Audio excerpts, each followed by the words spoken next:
really but nice point guard there that if Terry Rozier doesn't pan out, could give him backup minutes, could give him starter minutes, probably Well, won't he'd argue it probably away. start. Right? Yeah, exactly. Yeah, he definitely start at the start. But you could give him less minutes than It you doesn't give other work players. straight up, is all I'm saying. It doesn't work straight up. You're absolutely right. Yeah, and it would have to improve, like you said, if you include Karl Anthony Towns and Jeff Teague, you would probably have to include a Marcus Morris, which would actually make sense. And any other draft picks, I think Boston would have to throw in some draft picks here. They have a lot of them. Not a big deal. Yeah, I mean, if you're Boston, you definitely do a trade. You're not giving up all those assets, and you're getting, a player that's obviously at the end of the day, you're right. The ultimate goal, from what it sounds like for Boston, is Anthony Davis. You're not getting Anthony Davis, but you're getting, the next guy that's at least has the closest potential to him. Or you could actually use him to get Anthony Davis, right? When Anthony Davis becomes available. So you do that trade for sure.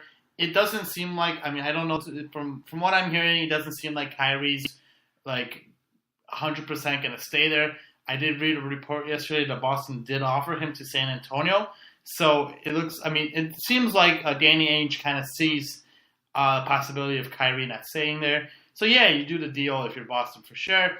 If you're Minnesota, I still like the deal. Kyrie's, almost the same age as Karl Anthony Towns. He's a little bit older, but a couple years. So Kyrie is still a really young player, and if he wants to play with Jimmy Butler, then you make this trade if you can get them both to resign, right? That's a good deal. Kyrie and Jimmy is going to be a good team. You still have Wiggins, you have a scorer. Your defense might be a little tough, but hey, you do this deal for sure, right? Yeah, and it improves your chances of keeping Jimmy Butler there. Yeah, so I like it. I'd be worried about, Minnesota's a small market. They don't have a history of winning. You don't know if that's where Kyrie wants to be. But hey, if he wants to and he agrees to it, why not? Why not make this deal? Yeah, and we're learning a little bit. We learn every year in free agency that money really does talk. That Minnesota would be the team that could offer Kyrie and Jimmy Butler the most money to play together. And quite frankly, might be the only team that could offer both of them max money next offseason. If they really want to play together, perfect situation for them to stay there and play together. So really something that would be, and not to mention that probably the Sacramento pick would have to be involved in this deal, just because of the fact that Kyrie Irving does have a injury history and the fact that Karl Anthony Towns' potential is really that high. So, not to mention, I don't know if Boston would want to take on Jeff Teague's contract, so that would have to be a sweetener in there, that Sacramento pick. Yeah, but I think, I think he has 2 years on the deal, so by the time you need to pay Tatum and Brown, that contract actually goes off, and you don't have to extend Kyrie might demand the max, right? Yes. Okay, so the other way around is we're going to flip Jimmy Butler to Minnesota. This is very similar to the Kawhi deals we've talked about. Jimmy Butler would go for Jaylen Brown, Marcus Morris, Terry Rozier, and Gershon Yabusele, and I don't think you have to include as much picks here. I don't think you probably have to include any picks here, really. Jaylen Brown has the potential to be a Jimmy Butler type of player. Mm-hmm. Terry Rozier is a very solid, nice young point guard. Marcus Morris, 1 year, $5 million, a nice player off the bench. Yabusele is a young player. He didn't do much for them this year. He is a former first-round draft pick. Somebody's seen something in him. Who knows if he's got any potential or not left in him. I don't think, if anything, you maybe throw in a couple second-rounders or a first-round pick from the Celtics, which would be a late first-round pick. I like this move a lot for both teams. Minnesota continues to be young and get younger here. They could keep Karl Anthony Towns. They could keep Andrew Wiggins, get a nice defensive player in Jaylen Brown, nice young player in Marcus Morris who could potentially start for them in place of Taj Gibson. So I like this move a lot for both teams. This is, a lot of people felt that Jimmy Butler belonged in Boston last year. So I don't see why not come in here this year would not make any logical sense. I really do like this trade. Yeah, I think it would be a great fit. That way you can get Kyrie, Jimmy, both are happy. They both extend, right? You're going to pay a hell of a lot in luxury tax. But, your starting lineup in this case would be Kyrie Irving, Jimmy Butler, Jason Tatum, Gordon Hayward, and Al Horford. You're definitely winning the East, and you are putting up a fight against the Warriors. You are putting up a fight. You still have a decent bench. You still have, Aaron Baines. You still have Williams. The There's obviously the stuff going on with Marcus Smart right now, but you hopefully keep him. You have He'll remain there. You have you still keep it. You still have a pretty good team. A fantastic team, and you have them locked up for a bit, and you keep your 2 picks. And I like those 2 picks for Boston. I think those 2 picks for Boston, the Memphis pick and the Sacramento pick, really do keep the Celtics as a team to beat for the next 12 years, right? Well, yeah, because of the fact that, especially the reason why Boston doesn't want to give up these picks is because they realize they are going to have to pay everyone, including Jaylen Brown, Tatum, Irving. Every one of these guys, they're going to have to be paid. So having someone on a rookie contract for 4 years, starting not this year, but next season, having 2 of those guys, potentially, and Memphis could turn out to be 2020, 2021. I think that would work even more in Boston's favor because of the fact that you have that guy for 4 years at that rookie scale contract, and you don't have to worry about paying him until he becomes a restricted free agent. That truly works in Boston's favor financially, and if those picks end up being high picks, you could get a nice, very good, nice young player for a low amount of money. So, yeah, I think, again, Boston, that's the main reason why Boston wants to keep those picks. So the one trade I have is sending Kyrie Irving to Phoenix for Brandon Knight and DeAndre Ayton.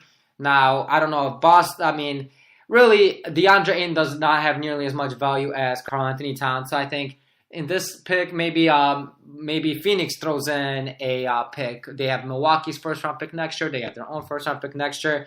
They could throw one of those in and really figure out how to make that work. But by doing this, now you keep Kyrie. You send Kyrie to Phoenix to pair alongside Devin Booker, but you also get rid of Brandon Knight's contract, which has 2 years remaining. Now, if he's got 2 years at about $32 million, if he comes off his injury and plays decent, there's a nice a nice starting point guard for Boston or a nice backup point guard for Boston. You get that young big man that they probably really need as a nice young big man in DeAndre Ayton. Now, that leaves Phoenix with a lot of cap space for next year because of the fact that Chandler, Jared Dudley, and Trevor Ariza all come off their books. And really, if you do want to maneuver now, you would probably have to maneuver around in terms of which Bridges is there, Mikal or Miles? They have Mikal, okay. So they have Mikal Bridges, who is a wing. They have Josh Jackson, who's a wing. You could really use those 2 guys as trade bait and get a younger center or a younger power forward. Same thing with Marquise Chris and Dragan Bender. Really, all these guys are very flexible because of the fact that they are still young and they are on cheap contracts and they don't come with long-term commitment. So really, if you need additional cap space to sign Jimmy Butler next year, you could find it. And really, you could use these young guys to pick up a nice young big man to pair alongside Devin Booker, Jimmy Butler, and Kyrie Irving, making them a very nice young team for the future. Yeah, I think Phoenix is high on DeAndre Ayton, so, they see him as, the next guy. If you have a chance to get Kyrie Irving, I say you take it. But I don't know. I don't know how I feel about this trade overall. I think the Booker, Kyrie, and then maybe Butler would kind of be a weird fit. There's only one ball. I don't know how well this would work. I know they do have to extend Booker, and they would also have to extend Irving. So would their caps? It would work financially. Now they probably, like I said, they probably would have to make some trades involving a Dragan Bender, a Marquise Chris, a Josh Jackson. But again, those contracts are so easily tradable because of the fact they're really high on Josh Jackson. I think they like him, and they could keep him. They could keep him, and they could get rid of Bridges. They could get rid of another guy. They wouldn't have to maneuver a lot within their salary cap to make this trade work. And again, trading a player like Dragan Bender would not be hard. Trading a Marquise Chris might be a little harder just because he has much less potential than Bender, and he seems to be in pretty bad shape every year. But I think trading a player like Bender is pretty easy, and especially a player like Bridges would be extremely easy if need be. Yeah, okay. And then if you're the Celtics, you get DeAndre Ayton, you get a young guy. You get also another guy that can be also used for a Anthony Davis trade. So I like that. You're not giving up any of the picks. In fact, you're probably gaining a pick here because I believe that Phoenix would have to include a pick to get this deal done. Yeah, so you're getting another pick. So you're getting another asset, like I said again, for the ultimate price, which seems to be Anthony Davis. So yeah, you do that. You probably, even with the team you have coming in for next year, with Terry Rozier as your point guard, you're probably still going to win the East, especially with LeBron gone. And then with, Philly not making as much moves right now, I don't think they're there yet. So I do think that the Celtics teams is better. They make finals. We'll see how long the Warriors are as good as they are. But, you can at least compete against them. And, eventually you have all these assets lined up that you could really improve and really be able to compete with the Warriors soon. Yeah, I think it definitely be a two-team race between Philly and Boston. Boston, ultimately, I think, would take it for one more year. And then really over the next 5 to 10 years, it's going to be Philly against Boston. And those are going to be some wonderful clashes to watch in the future. Yeah. Okay, and then so lastly, we're going to talk about some trade ideas we had with Jimmy Butler. The one move I had was Kawhi being traded straight up for Jimmy. The both players seem to be unhappy. I think Jimmy Butler would be a great fit in San Antonio. He would love playing with Pop. He's a Houston guy, so he'd be close to home. He'd be in Texas, right?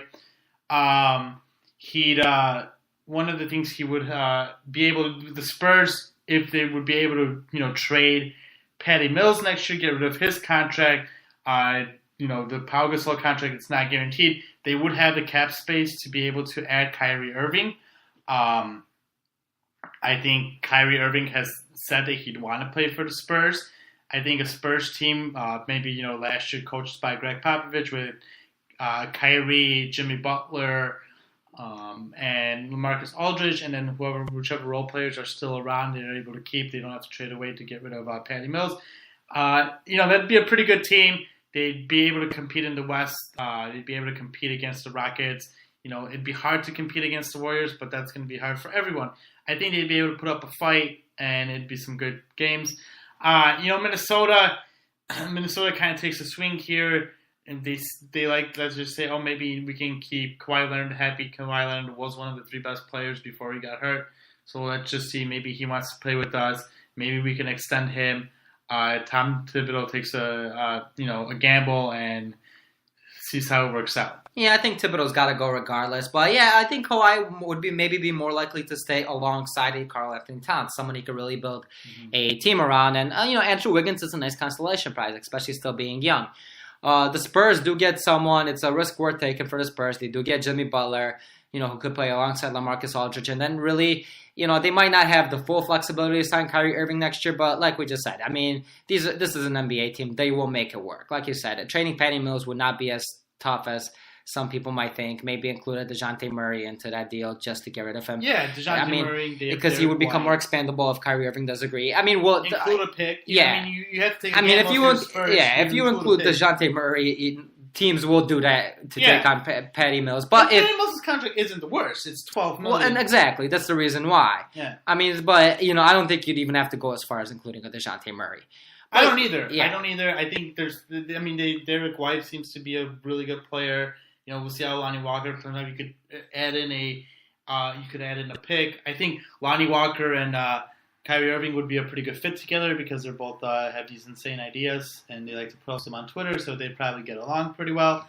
And like I said, Kyrie wanted to play for the Spurs before. I think that'd be a pretty good team being set up over there. Yeah, if the Spurs can't get a couple of young prospects like they're really trying to get, if they can't get an Ingram and a Kuzma, if they can't get a Fultz and a Saric, then yeah, it's worth it, them taking a risk. I think maybe Minnesota would probably have to add in a first-round pick or some sort of a consolation prize there. Maybe a Tyus Jones. Probably not Tyus Jones because of the point guard situation, but whoever, Justin Patton, a first-round pick, a couple of second-rounders, you make it work. And I think a risk worth taking for both teams if worse comes to worse, especially for the Spurs. I mean, Minnesota definitely takes that deal, I believe. The Spurs, if you can't get those two young guys from either team, then yeah, you take that and you try to see what happens. Mm-hmm. We got one more pick here. Trade. Yeah, sorry, one more trade here.